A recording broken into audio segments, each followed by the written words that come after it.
February 3rd, year of our Lord 2025. Here we are at episode 19. I can't believe it. In a world of deceit, telling the truth is a revolutionary act.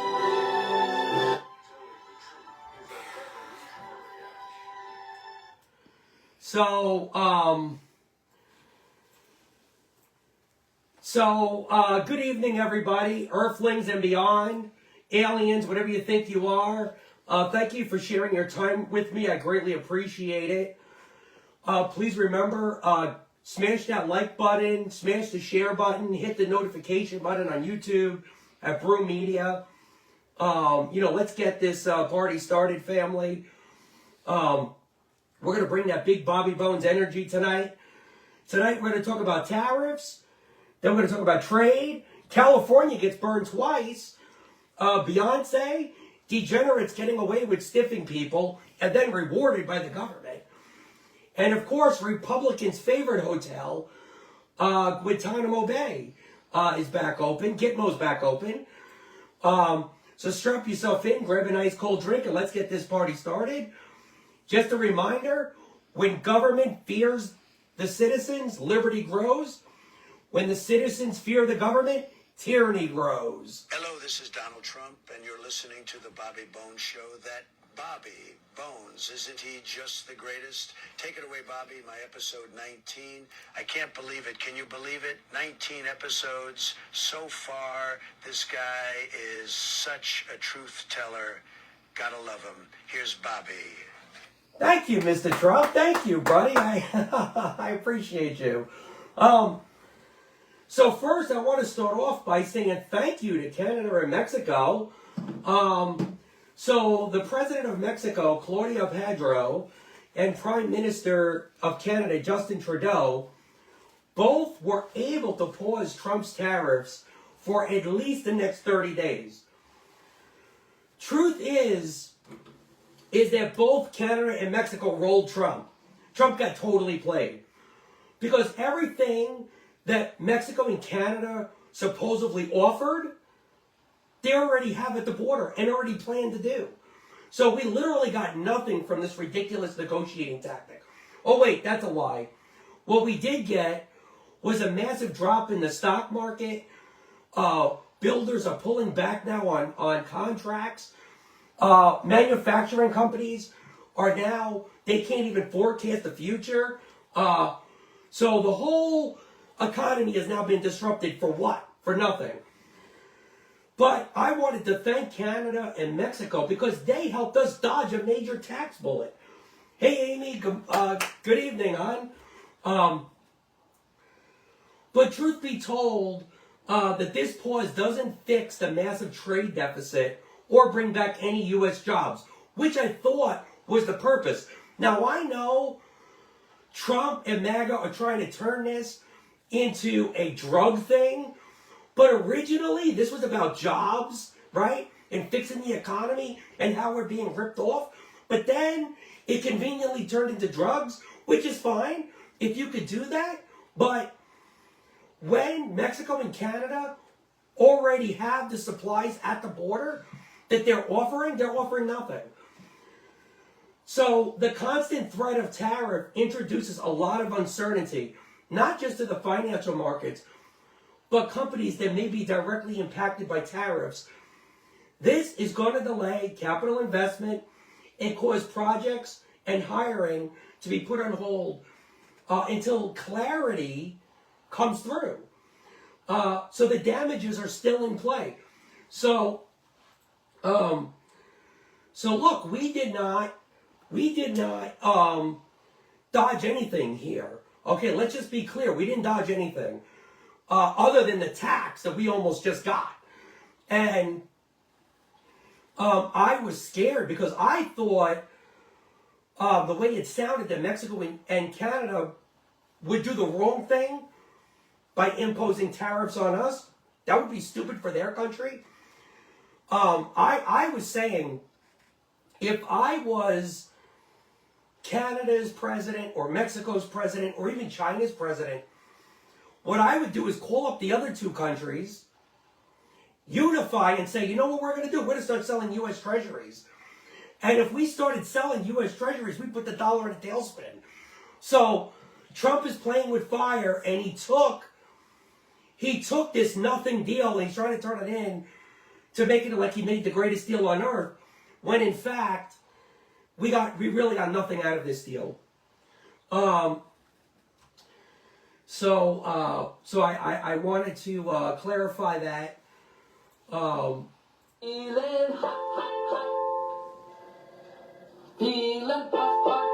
Yeah, so tariffs hurt. So here's the thing about tariffs. Tariffs hurt the countries that impose them. Trump promised tariffs when he ran for office, and now he was on the cusp of delivering that. If you hear the media and the president describe what he did, it's always Trump has hit Mexico with tariffs, or Trump has hit Canada with tariffs, or Trump hit China with tariffs, to make it sound like an offensive move. You know, where it sounds like America is winning against those other countries. Truth is, we are the losers because we pay the tariffs. The last thing Americans need is another tax. The worst thing Canada or any country could do is retaliate with its own set of tariffs. It is no different than a currency war. You end up shooting yourself in the foot. It's like having all the guns pointed at yourself. In a trade war, corporations do not eat sales tax any more than they eat the corporate tax. They never eat the tariffs. Think about this. Other countries invest their human and fiscal capital to build us stuff. And what do we send them? We send them a bunch of dollars, right?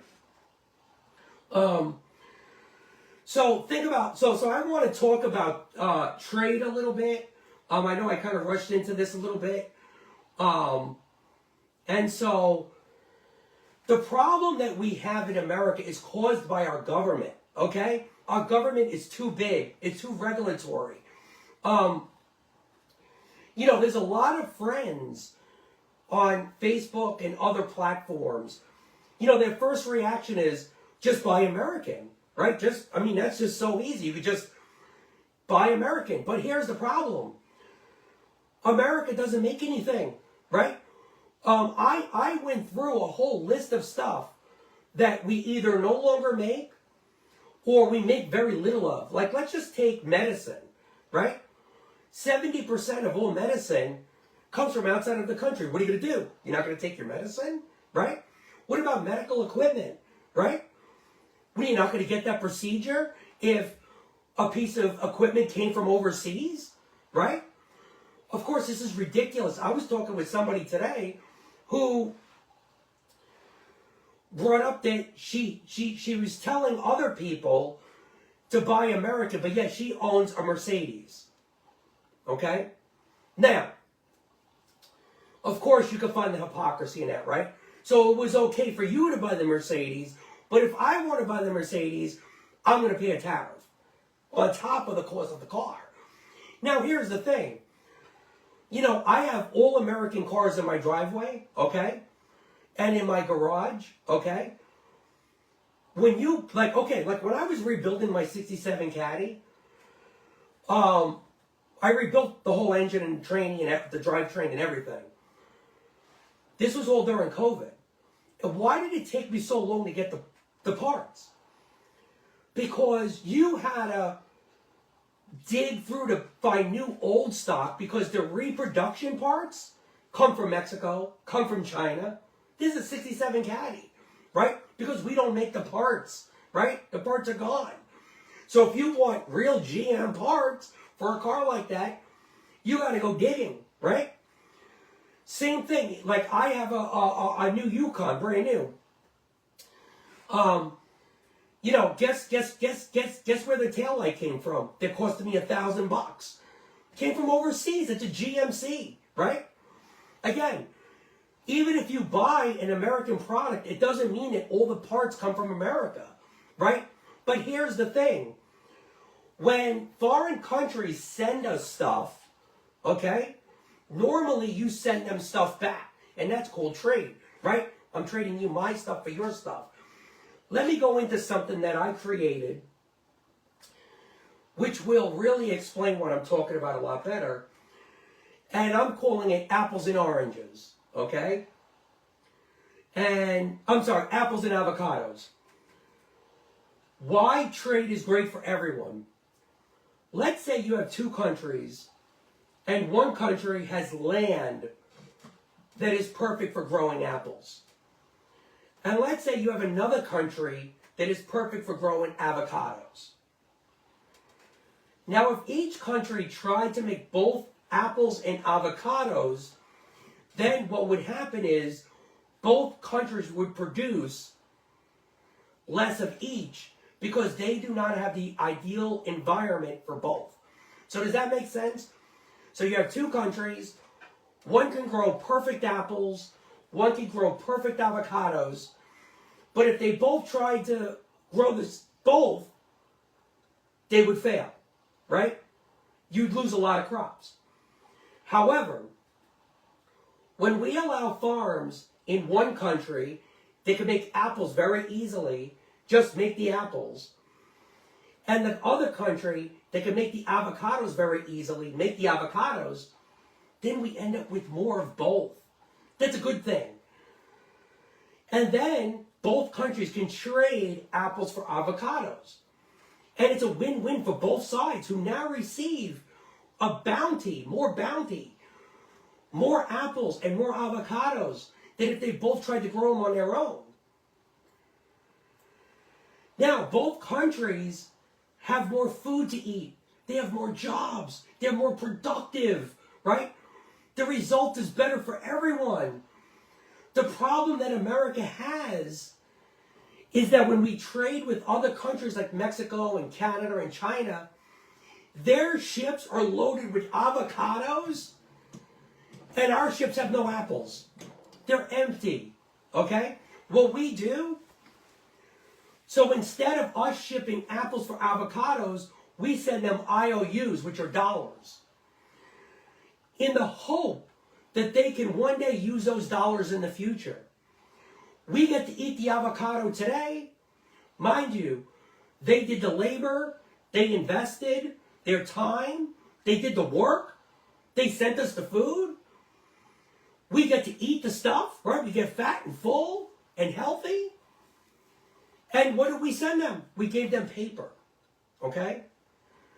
And not only do we send them ships with no apples, but we also ask them to vendor finance our entire economy by loaning us trillions of dollars. So they put the labor in.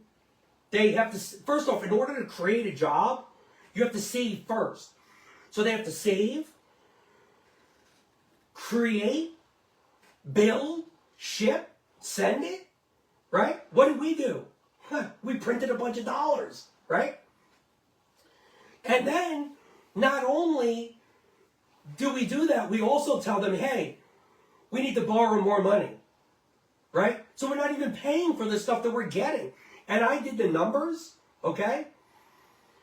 China, Canada, and Mexico, we owe them together over $1 trillion, okay? So what we're saying to them is, you have to keep loaning us money if you want to keep selling us stuff. Now I ask you, would you keep selling somebody something if they're not paying you and then borrowing money on top? Right? We are the parasites in this trade deal. We are not the victims. The rest of the world are the victims because we have nothing to produce. We're not producing anything. And the problem is not that the foreigners are making the avocados. The problem is that we are no longer able to make the apples due to our domestic policies that prohibit us to farm. You know, we actually pay farmers to destroy crops. We now give farmers constant welfare. Trump brags about it. Biden bragged about it. Obama bragged about it. Bush bragged about it. This is going to be decades of literally giving welfare to people not to grow stuff, or to grow stuff that nobody wants, right? So you tell me who gets who has the worst deal? The people who actually have to build the stuff in the factories, in the farms, and then they ship it to us, and then not only do they ship it to us, but then they loan us money to subsidize our spending, right? I keep hearing, as a matter of fact, I keep hearing how we have this strong economy. Oh, we're the envy of the world, is what they keep saying. This is the golden age of America. Well, in the real golden age, back when our treasury used to have actual gold in it, right? We actually used to produce most of the world's stuff, okay? And actually, our government and banking system was so honest back then, during the Gilded Age, that the rest of the world would literally stick their gold on ships, send it to our country to hold. Do you think they would do that today? Do you think they trust us? I mean, we shut down their banks now if we don't like what they're doing. We impose all sorts of tariffs. We impose all sorts of sanctions on countries we don't like, right? So why would they want to keep using our dollar? Okay? Why would they want... As a matter of fact, we just had I believe it was a hockey game up in Canada, okay? When the national anthem played, you know what everyone did? They booed us. That never happened. That doesn't happen, right? We have turned societies against us in both countries, right? That's not going to help anybody. They're now talking about boycotting the little bit of stuff we make. We don't make that much. We're talking about oranges, whiskey. There's a few other little things that we make, right? So, look, we need to be smart, right? We need to plan for the future, right? We need to save money so we can create the jobs of tomorrow, right? Not blow it on stupid stuff like crypto, right? We need to invest in real advanced technology for the future, okay? And we're not doing it, right? Or if we do it, we need the government to subsidize us because we are weak, right? Strong countries don't run $1.5 trillion deficits. Strong countries don't have $1 trillion trade deficits, okay? To use us, make us look like idiots. It's true, Amy. I mean, we are being made look like fools. I mean, here, let me put it like this. So the Mexico president came out first and says, no, Trump did. Trump came and said, oh yeah, I had a phone call with the president of Mexico, and she guaranteed 10,000 troops at the border. Right. Well, guess what? There's already 15,000 there. She's not adding any troops. She's only guaranteeing that she's going to keep 10,000 there. Right? So she's not adding anything. If you read what Trudeau wrote in Canada, same thing. He's already got them at the border. He said he'll add some stuff for fentanyl, which is completely ridiculous because there is almost no fentanyl that comes from Canada, right? But okay, he says that that's what he'll add. Big deal, right? Because all of the equipment that's at the border is already there. The Canada border is already surveilled 24/7. And let me tell you, I went to Maine. I went to Maine a couple of years ago, before COVID, the year before COVID. And I remember I was right at the border of Canada, and there was a little bridge. And the second I started filming with my camera and walking across the bridge, the Canadian Mounted Police came right at me. So you are not, that border is pretty darn tight. And in Canada, they don't play games. You step over, they're arresting you right on the spot. Now, sure, in the wild wilderness, could people be getting across? Sure. But that terrain is not like the southern terrain, right? Up there, you die of freezing to death, 20 feet of snow. You're not going to get through that. So it's a little different. But, bullying You know, because he's trying to bully them. That's right. But see, that's not going to work because eventually people call you bluff. And that's basically what's starting to happen, right? Because China didn't bite. So we're going to get more tariffs with China, right? And so here's the thing. Are more tariffs on China going to make us more productive? Now, here's the thing. Trump says he paused it for 30 days. But let's be honest with Trump. Trump could wake up tomorrow pissed off. Maybe Canada does something. And now Trump says that's it. Tariffs are back on. Right? I mean, nothing with Trump is a guarantee. That's how he negotiates. And I understand that. However, when you're talking about the markets, like the markets got hammered today, right? Builders, some of our biggest builders, Lennar, a few of them have come out.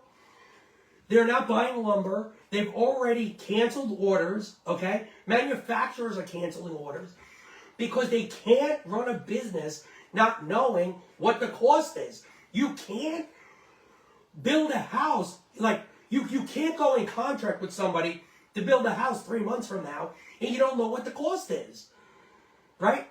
That's how you run things in Venezuela or Zimbabwe, right? That's why their economies are trash, because you cannot predict what tomorrow is. Now they're already saying usually we forecast 2 years out, right? For a lot of the markets, they're saying next year they can't even forecast because things are now so chaotic. What this does is this prevents people from hiring. This prevents people from investing. This prevents people from building, right? So that's going to get me into my next story. Excuse me, Bones Dental here. I have to say you really make a good point. I'll have to take a look at that. Apples and avocados. I love this guy. I'll let you get back to your show. Someone call his people. Get him in here. Yes, get me in there. I love that. So, I'm trying some new stuff out. So, California homes get burned twice, possibly. So, most of the lumber to build a home comes from Canada. And so when Trump, if we get the 25% tariffs on Canadian lumber, he just made building those homes much more expensive. Not to mention the additional costs now to insure those homes. Americans forget that prior to COVID, homeowners insurance wasn't bad. That it was only until the inflation fires started that homeowners started getting dropped and started receiving policies that were unaffordable. So what happened? Why did this happen? Because the cost to rebuild a home has skyrocketed. Insurance companies cannot handle the risk. And as a result, we end up with worse coverage and higher prices. Tariffs only add to that additional cost. So we have to think this through, right? So right now we know we have disaster sites in North Carolina. We have people still in Florida. There are still people on the west coast of Florida. They need construction. They need homes built. I know in Georgia, right? South Carolina, California, there are still tens of thousands of homes that need to be repaired or rebuilt. And now, let's say you're a contractor and you put a bid to rebuild somebody's house that got destroyed, right? Or maybe you put an extension on a house. How do you do that estimate? You don't know what the materials are going to be. So tariffs not only add to that additional cost, even though the tariffs have been put on hold, we already are seeing home builders stop and other manufacturing companies that rely on foreign goods slow down because they have to plan for the future. Right now, the future is completely uncertain. And again, we have to think about why we are in this situation in the beginning, okay?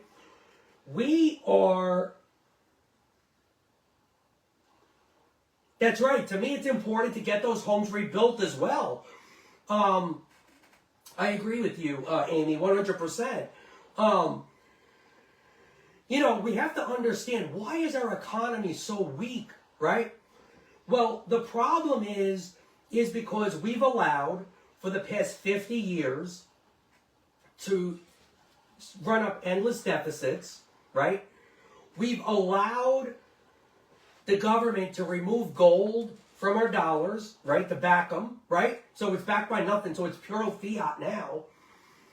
Our banking is completely corrupt, right? I've gone over that in previous episodes. All the corrupt practices that they do, right? So we don't have a sound banking system. Our politicians lie.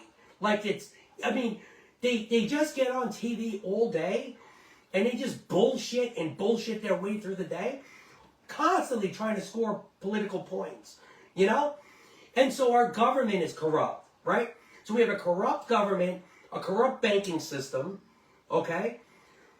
We have way too much debt, right? We have more debt than the rest of the planet, okay? That's how bad it is, okay? Yet, we're only a small fraction of the world's population, okay? So, we have kicked this can down the road for far too long. Now, there are some positive things that are happening. The positive side is on the spending side. I do see Trump going in and canceling foreign spending. We all support that. We support, trying not to go into wars and stuff like this. This is all great stuff. This is going to help. Every little bit helps, okay? So we have to acknowledge those good things, when they happen. However, what we need to stop doing is basically kicking ourselves in the teeth when we don't have to. And really, we could negotiate trade without destroying the little bit of the economy we have left. Let me give you an example of kicking ourselves in the teeth. So, look, I am all for kicking out illegals that are committing crimes and causing all sorts of havoc, right? That's how this all started. But now, and again, this is where you go a little too far. Welcome back, Gitmo, because now Guantanamo Bay is now back open for business. And now we're going to start flying illegals to Guantanamo Bay, okay? And what is this going to cost? Well, the cost is averaging $100,000 per flight, okay? We're talking billions and billions and billions of dollars to house these people down there and feed them and clothe them. And here's the question, for how long, right? This was supposed to be a detention center for terrorists. I mean, okay, look, call these people what they are, okay? But to put them in the same category as a terrorist, that to me, I can't get there, right? Now, are there illegals that have terrorized Americans? Yes. But that's not these people. Those people are already in jail, right? Or we're searching for them. But these are regular people that overstayed their visas. They got swept up in some raid, and here's the thing. We're going to be, again, we want to be a society that has legal immigration, right? And a pathway to citizenship, okay? Because our ancestors, well, mine do. I know many of you guys, have relatives that came into Ellis Island and stuff like this. But okay, if we're going to deport people who overstayed their visas, how about Elon Musk? He has a visa. He overstayed his. Why are we deporting him? See, it's all you know, it's like I don't even know how to put it, but you know, it's not equitable to open up Gitmo, which honestly, Guantanamo Bay should be shut down and handed back to Cuba. It's not even ours, right? We don't like Cuba, except when it comes time to destroy people's civil liberties and walk all over the Constitution. Then all of a sudden, we need Guantanamo. We have no choice. They all need to go. Either way, need to go. Well, you know, that's going to backfire because, yes, I agree. Again, when this all started, we have to remember, this was about getting out the criminals. We're going to get them out first. Then we're going to start working on figuring out how to turn illegal people into legal. But that seems to be off the table. Now it's about, we're just going to round everybody up and get rid of them. Well, if you care about prices and you care about producing stuff, you know, if we get rid of people who are here working, because a lot of these people do pay taxes. They don't even get, they're not going to get Social Security. They're not going to get a lot of the benefits. So, look, I'm not advocating for illegal aliens. I'm just saying we need to think before we act, right? Because there is a reaction to the action that we're taking. And that reaction could very well negatively affect us. So, any questions so far? Anything? No? Okay, so I wanted to share another story. So check out this story. So Oregon State in the Pacific Northwest, so it's a little, you know, the state right above California, in between California and Washington State, decided to wipe clean over 47,000 people's eviction records overnight.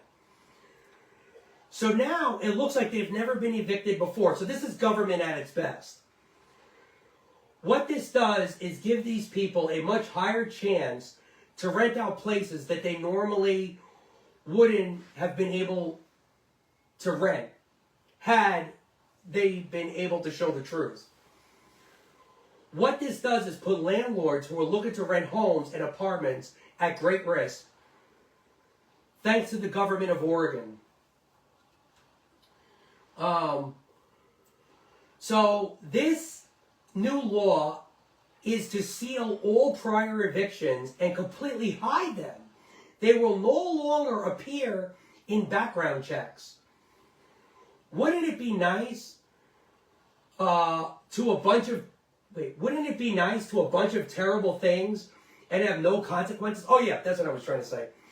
Wouldn't it be nice to do a bunch of terrible things and have no consequences? Without consequences, you get chaos. They are saying that this is only the first phase of a much larger effort, so we can see more of this type of nonsense happening. They say they are doing this to address the housing crisis, but they are doing this, which is going to create a much worse crisis, and landlords have no idea exactly who they are renting to. So, so here's the deal. I've rented out many homes over the years, and I rely on those background checks. I rely on getting prior information, right? Because, look, if I go and stick 20, 30, 40,000 into a house, right, renovating it, okay, and I want to rent out, yeah, you do, you need background checks, and I want to rent out that house, okay, I got to make sure that my investment, that the people that I put in there are good quality people, right? Now, I've taken a few chances and I've gotten burned. I've gotten burned bad in the past. And so you know, so I am older and wiser now, so I don't take those kind of risks anymore. I no longer listen to the sob stories because, again, we all have sob stories, and I feel bad for people who get put in a spot, but I didn't cause it, and I'm certainly not going to take the risk anymore of taking a chance to rent to people who would, I'll give you one example. I had one lady, she says, oh, it's just me and my 3 kids, right? It's just me and my 3 kids. Well, it turns out she had a boyfriend, her father, several other guys moved in. There were supposed to be no dogs, no smoking. They smoked, they had pit bulls. They set a couch on fire, burnt the living room, burnt the front yard. Oil, they sprayed oil all over the walls. I mean, literally oil all over the walls. Caused tens of thousands of dollars in damages. You know, I thank God the sheriffs in South Carolina, like I know the courts, I know the judge who proceeds over this stuff because I've been down this road, and they got her out quick, but the damage was already done, right? And so, you know, look, I understand. Look, if you were, you know, younger and you got an eviction when you were younger, you know, okay, fine. You know, landlords will overlook a mistake from 10 years ago or something like that. Or maybe it lines up with COVID or something, you know, maybe the '08 crisis. But I'm sorry, if you have repo, bank repossessions, you know, all sorts of eviction notices. No, of course, I don't want you. I'm not going to stay far away from you, right? Because I don't want to throw away, you know, my hard-earned dollars, right? My nest egg for the future. So what happened to me was in real estate regarding renting houses. During COVID, if everybody remembers, there was, oh yeah, that's right, because I did a show on this a few weeks, way in the beginning, I talked about it. How you were allowed to forego paying rent, and I, as a landlord, could not fight to get the rent because the government protected the renters from paying rent. So you couldn't evict them. So they got to stay in the house rent-free, right? But the trade-off was, later down the line, they were supposed to make up those payments. So it wasn't free rent, it was just delayed rent. So what I did was, I got smart, and they do not care, they're lowlives. You're right. They are, and it's sad to say that. Now what I do is, instead of me just renting a house, what I'll do is I'll purchase some investment properties and then fix them, okay? And then what I'll do is I'll put in a renter / buyer. And so basically part of the person's rent goes to actually purchasing the home. And then I become the bank. I get some interest. They have a stake in the house. They no longer are technically renters, right? Which now gives them pride of ownership, right? So I have turned a bunch of people from renters, literally renters, to homeowners, and it was a win-win for everybody. I got my money. They got a beautiful home. Yeah, thank you. They get their homes free and clear, right? They pay me off. Thanks. They pay me off a lot faster than the banks, right? They get it's a much better deal doing it my way, and there's less risk. So I no longer rent homes the way that I used to because of the COVID laws, because of stuff like this. So if I was in Oregon, I would not rent. I mean, I won't even rent here in South Carolina, which is I'm going to put in quotes, a red state. I'll never rent out again. But what I will do is owner financing, stuff like this. And to me, that gives me way more security for them not to destroy the house. But what Oregon is doing, they're basically having the tenant have a gun to the landlord's head, right? And you could be sure that Oregon probably has laws that prevent evictions. Because that's another thing that they do. I had an 8-family apartment, Park Slope. I know Park Slope. It was years ago, rent stabilized control, so that their family can take apartment when parent dies. I sold it, less headache. City control, Brooklyn, Kings County. And here's the thing. Thank you for sharing that, Amy. So you understand. You know, people think, you know, it's funny, you know, when you're younger, you're like, oh, I'm going to get a bunch of rental properties and, you know, I'm going to take over the world. And you think like, oh man, I'm going to put all this money in my pocket. It's going to be, you know, it's going to be great. Until you actually do it and you realize all the upfront capital you got to put, all the rules and regulations, dealing with the tenants, right?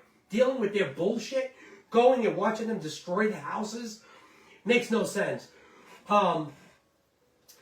So, you know, for me, I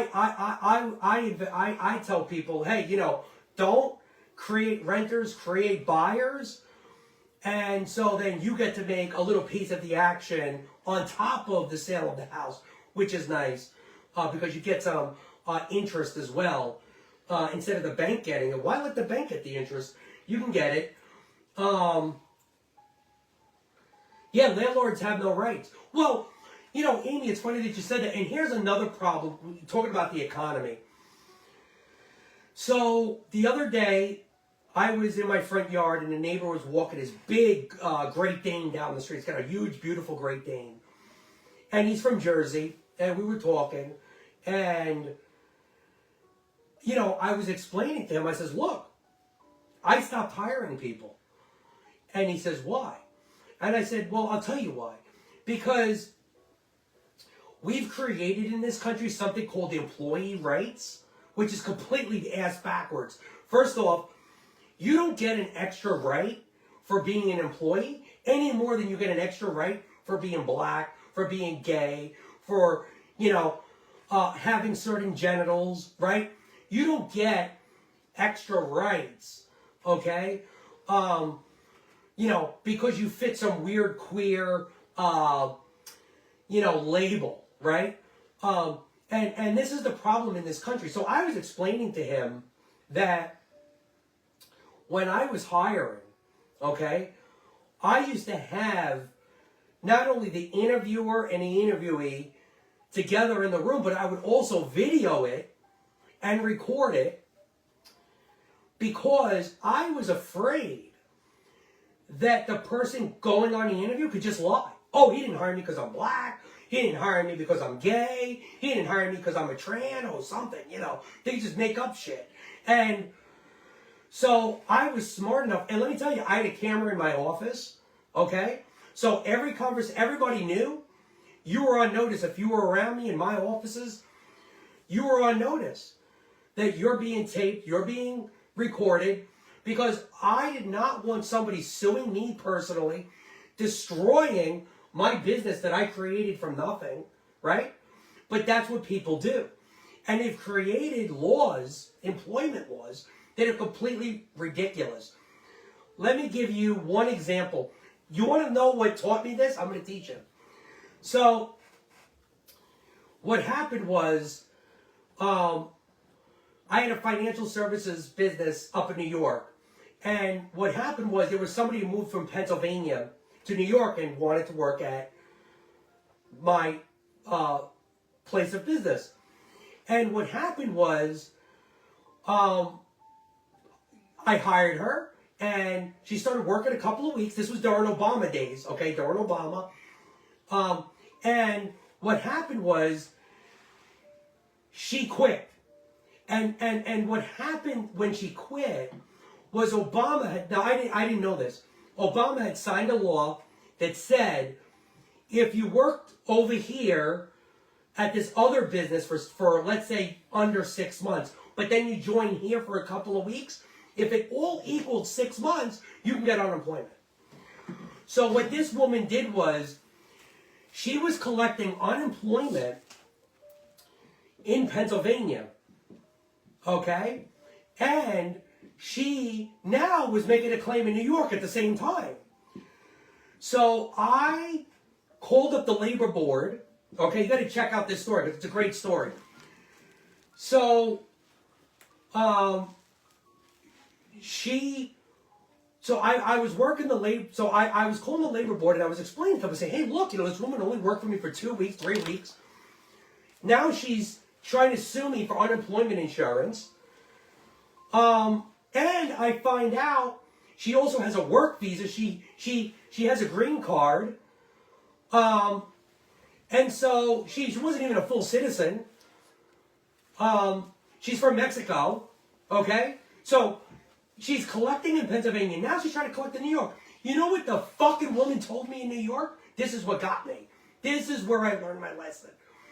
She says, the woman on the phone, well, that's tough. We don't care what Pennsylvania does. If she's owed the money, she's going to get it. And I said, you son of a bitch. I says, so you're telling me New York State is going to facilitate a fraud that I know for a fact because I had the papers? This is New York State. So I says, that's it. I says, going forward, we're going to record everything. We're going to get everything down on paper. We're going to get everything down on video. And you know what? My life's been a lot easier because I'll tell you what. After that, I've had a few times where employees tried. They tried suing me a couple times, but they failed every time. Why? Because I could prove their bullshit, right? I could prove that they're liars, that they were making up stories, that, but here's the thing. If I have to hire an attorney, right, because I have an attorney on retainer, I have a couple of attorneys on retainers, just in case, right? And one of them is an employment attorney, right? Another attorney that I've got now is a constitutional attorney, right? Because I'm going to start going in the streets doing First Amendment audits and stuff. And I want to make sure that my rights are protected, that I understand the law, and that the people and the civil servants, if they try to violate my rights, that I could sue them. So I cover all my bases, right? I didn't get to where I am by being an idiot, right? But here's the thing. If I have to stop and hire attorneys and go to court and have phone conversations, I'm not getting my work done, right? My customers are not getting the work that they're supposed to get, right? The products that they're supposed to get. And these are the things that if you've never owned a business, right, or understand it, they don't understand. This is the stuff that kills business. This is why we can't compete. We can't compete because we've turned employees into tyrants, right? Where they bully the owner around, And I refuse to live in that world. I'm sorry.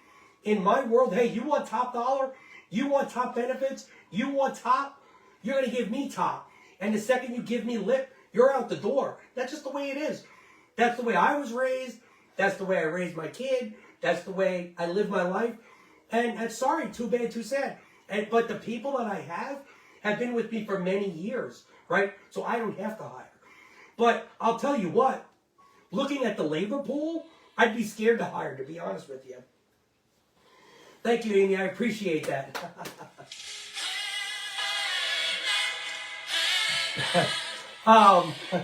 Thank you. So look, it's really important to understand what gums up the system. All of those people down at the unemployment office, first off, why are your tax dollars paying for other people to sit home on unemployment benefits, right? Okay. So before the unemployment department was started, okay, companies like mine used to buy insurance, and that insurance would insure the people, right? It was not through the government, right? It was through private industry, right? But what happened was government says, hey, let's take this over. Because what happened was, see, if you have two companies and we're competing and I'm offering unemployment insurance and somebody else isn't, right? But maybe the other guy pays you more and you're willing to take the risk, that should be your option. But the government took that off the table. So what happens is, because we pay unemployment benefits, you know, you pay into Social Security, Medicare, Obamacare, right? All the ridiculous cares. And the truth of the matter is, all of that money that we pay into, that comes out of your wages, right? That's not for free. So when a company offers you benefits, you say to yourself, oh wow, look at all these benefits I'm getting, but they're not benefits. That's the money you would be getting if you didn't take the benefits, right? So it's the same thing. So what I want to do is get government out of this, right? Government should not be in the middle of this. Insurance companies are for insurance, right? Not the government. The government shouldn't be insuring people. They shouldn't be insuring homes, and they sure as shit shouldn't be insuring employees. Thank you, Amy and Julie. I appreciate you guys. Let's see, what time is it? Pay them as a 1099. This way you don't have to worry with the tax benefits, their responsibility. You know, I have some people who are 1099, but I'll tell you what, I've had people grandfathered in from, we're talking a long time. They've been with me, you know, some people are up to almost, God, I hate saying this to make me sound really old, but close to 20 years with me. And they've been with me a long time. You know, I've watched them grow a family and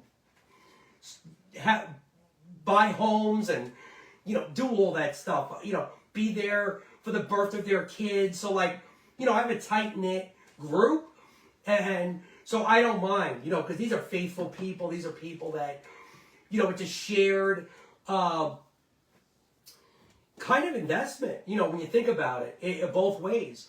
Because people would not stay with you that long if you were a scumbag. They just wouldn't, right? And so I'm proud of those people. So I don't mind. But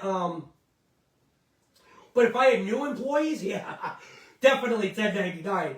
But I'll be honest with you, you know, at this stage of my life, again, I don't even want to deal with it because, you know, dealing with people who don't get to work on time, you know, they talk back, like, I can't handle that. Let me share another story with you. So, my cousin lived out in Rocky Point, Long Island. His name was Ray. We called him Razor, right? So, I'm Bones, he's Razor. And he was big in the church. And so, what he did was, he wanted to be a school teacher, and he worked for Little Flower. And so he says, Bobby, why don't you come and you can, you know, donate some time at Little Flower, blah, blah, blah, blah. I thought about it, and, you know, he talked me into it. So I go there, and, you know, it was like, I think it was just a few dollars, you know, to go do this thing, to teach these kids. And I never forget, this kid, he had to be 12, 13 years old. And he goes, hey, Sparky, you know, like that, totally disrespectful in front of the class. So I looked at him. Now, mind you, this is a religious school. I looked at him. I go, let me tell you something, you little shit. I said, you ever talk to me like that again? I said, I'll pick you up by your pants and throw you the hell out of here. Well, needless to say, they kicked me out of there. But that's just the point that, you know, of course I wasn't serious, you know, but, you know, just the point that you just don't take shit from kids, and I just certainly don't take shit from other people like that. So anyway, enough of the stories. So did everybody see, what was it? Beyonce got the best country album of the year? Did everybody see this? Yet none of the country listeners actually like her. You know, look, she's like a fake cowgirl now. You know, this is just, oh, that was bullshit. You know, now I know in the publishing industry, namely books, and I'm sure it's like this with albums, what happens is you'll get an author, just to show you how rigged everything is, you'll get an author to write a book.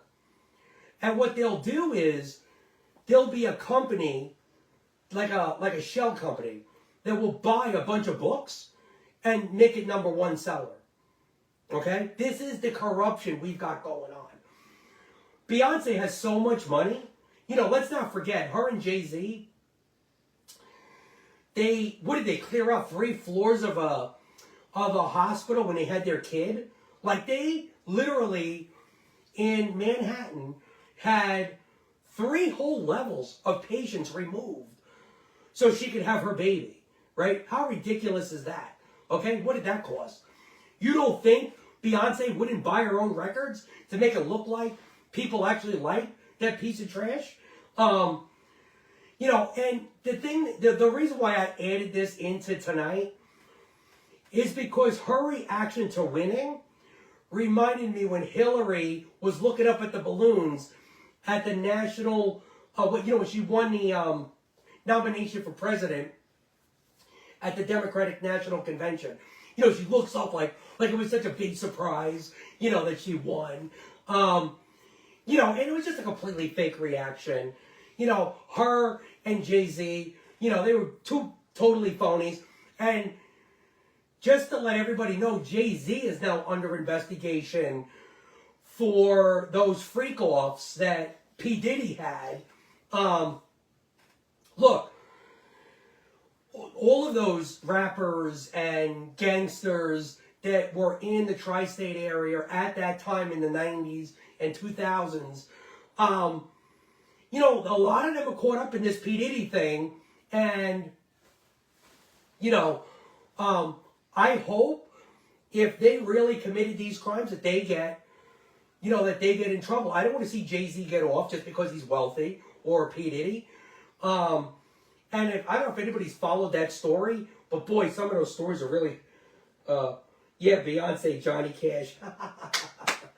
Yeah, I mean, you know, it's like, you know, it's so ridiculous. Like, you know, she doesn't play an instrument. You know that they handed her the music. You know, she probably had a team. You know, she probably has a team of people that come to her and say, okay, how else can we milk the fans? You know, where else can we make more money? And she's like, oh, I know what I'll do. I'll come out with some country music because I come from Houston and I just pretend I'm a cowgirl, you know? And it's all phony stuff, you know. And, you know, to be honest, the country stations don't even play it. They don't want to hear it. But somehow she wins the award. You know, just the whole thing is, music is not music. It all sucks now. I agree with you, AB. The music today absolutely blows. It's certainly not the talent that we grew up with. I mean, look, I grew up going to concerts. You know, I went to Jones Beach, Madison Square Garden, Giant Stadium, Shea Stadium, Yankee Stadium. You know, I went to the amphitheaters, Nassau Coliseum. I went down to the Jersey Shore. You know, I went to all the places, you know, and that's what we grew up with. And, you know, I'd get the t-shirts and, you know, it would just be a really good fun time back then.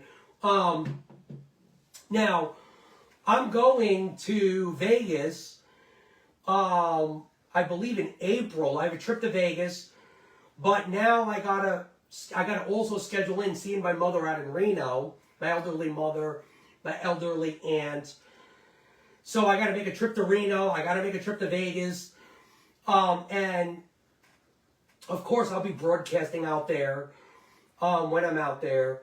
But I'm actually, the whole purpose is because I'm going to see the Eagles, you know, because they're together and they haven't been together and they're at the Sphere. If anybody's ever look up the Sphere in Vegas, it is absolutely incredible. I can't wait to go. I just want to go for the Sphere and the music and the people, you know, sit there and hang out and hit the strip of Vegas and just have a good time. You know, because that's what it's about. It's about having a good time. And, you know, you work hard, right? You got to be able to enjoy the fruits of your labor. You can't just let everybody steal it away, you know? So vacations are important to me. As a matter of fact, this week, I'm leaving. Okay, so Wednesday night, I do my next show. Thursday morning, I hit the road back from Myrtle Beach. I have my goddaughter's birthday this weekend coming up, so I'm going to go out there. I've got a lot of stuff going on out there. I will be live in Myrtle Beach again at my favorite spot with the ocean and everything. And that's what it's about. It's about family. It's about, getting to spend time. I'm looking to do some new stuff out there, some stuff on the street. We'll see how that goes. I got some new equipment I'm trying to work out. I don't have a team of people. So, you got to kind of learn as you go. So, look, I'm willing to make those mistakes and learn. But I appreciate everybody. And I hope everybody has a great evening. I will be back again on Wednesday night, God willing. Please take care. I love you guys. Spread the word. And share the links. Thank you so much. Amen. God bless.